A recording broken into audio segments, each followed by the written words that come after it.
Into your sanctuary, we've come to adore you, Lord. Into your sanctuary, we've come to adore you, Lord. In adoration and praise, we glorify your holy name. Into your sanctuary, we've come to adore you, Lord.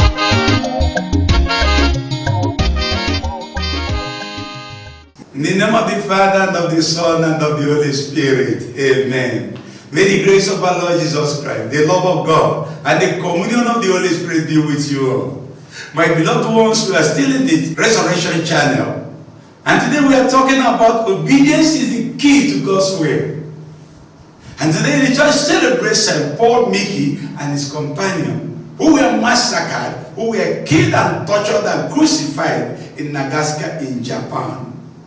Remember all the Paul Mikis now, listen, all the other 25 companions who were tortured and crucified.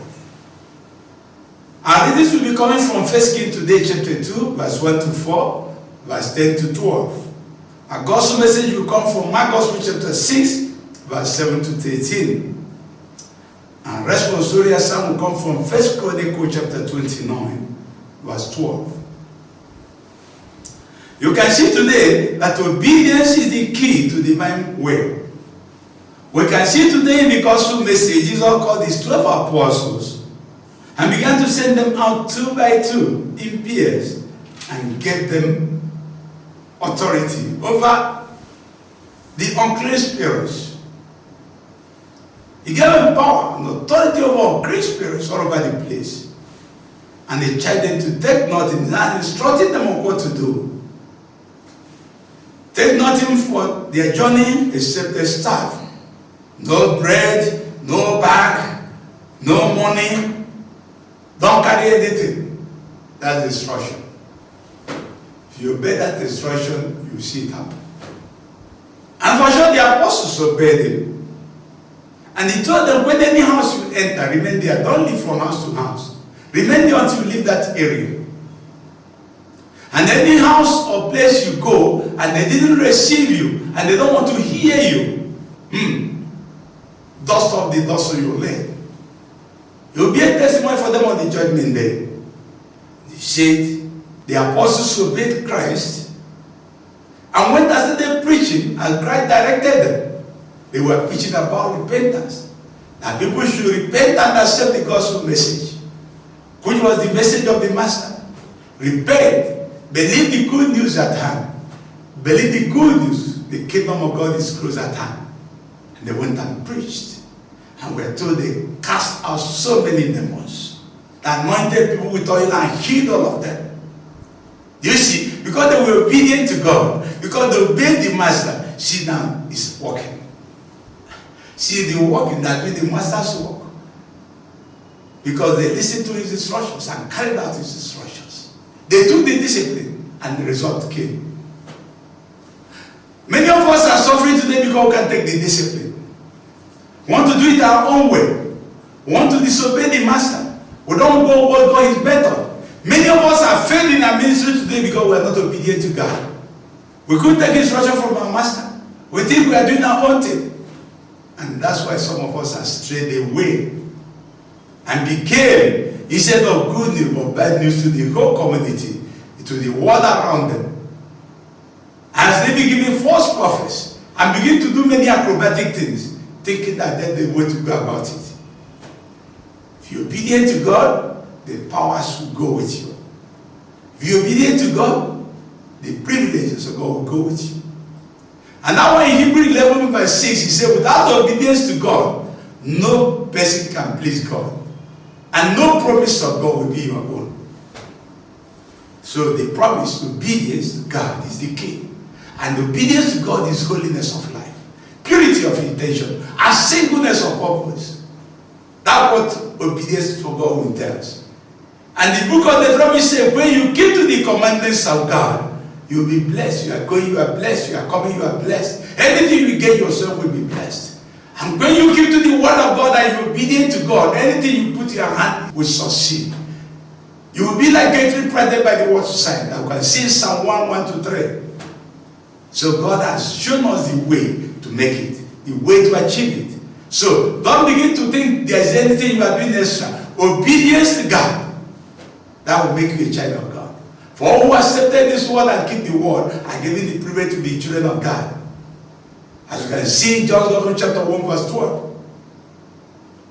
Our doom today is disobedience to God. Our failures in life is disobedience to God. Our crisis in the life is disobedience to God. Wars are disobedient to God. Hatred, disobedience to God. Mention any crime, that's disobedience, is a product of disobedience to God. That family of divorce and scattered, they have disobeyed God. That the government terrorizing the people is supposed to protect, disobedience to God. It's no more in union with God. That the government is not performing, disobedience to God. And when you're obedient to Him, everything will be established. And in Jeremiah chapter 29 verse 11, it says, there's a divine plan for all of us. God is planning good for huge for every one of us. But disobedience will separate you from this divine plan.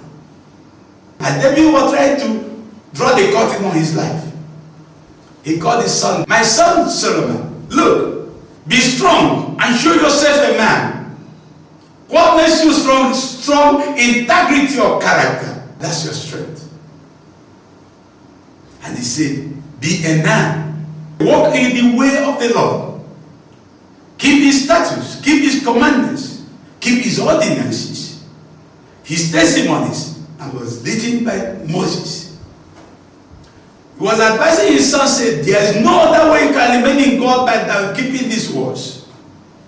And I'm telling him to say that there is no way you can be in God. There is no way you can attain the purpose of God in your life than obedience to Him. He demands nothing more than for you than obedience. And David was advising his son and said, look, in whatever you are doing, try to keep to the word of God so that you will prosper.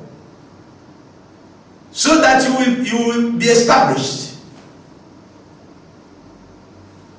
He said, when you did it, the Lord will establish His word, which He has spoken concerning me. God made a promise to me that if my children will keep to His word and become obedient to Him, that the throne of Israel will remain in my family. So I'm asking you, my son, keep to the word of God. Be obedient to God, so that the plan of God and promise of God in my own family might be established and might be fulfilled.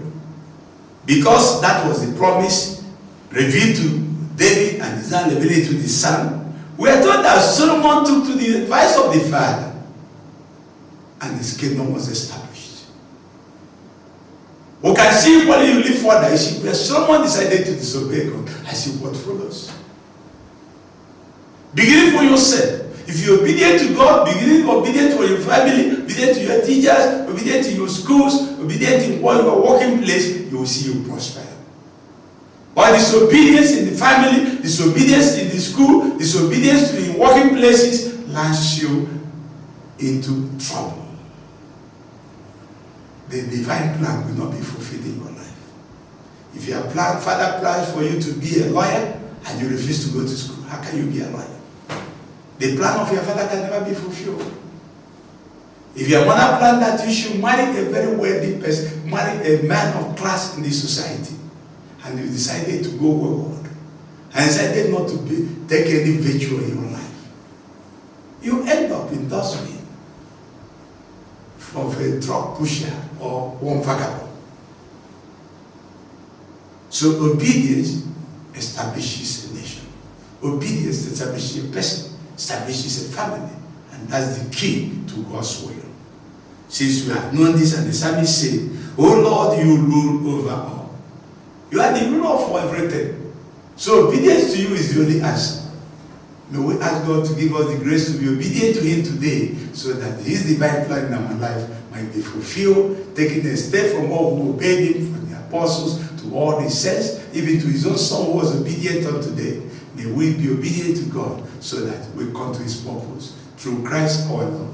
May the blessings of Almighty God be upon you as He confer obedience in you, in the name of the Father, and the Son, and of the Holy Spirit.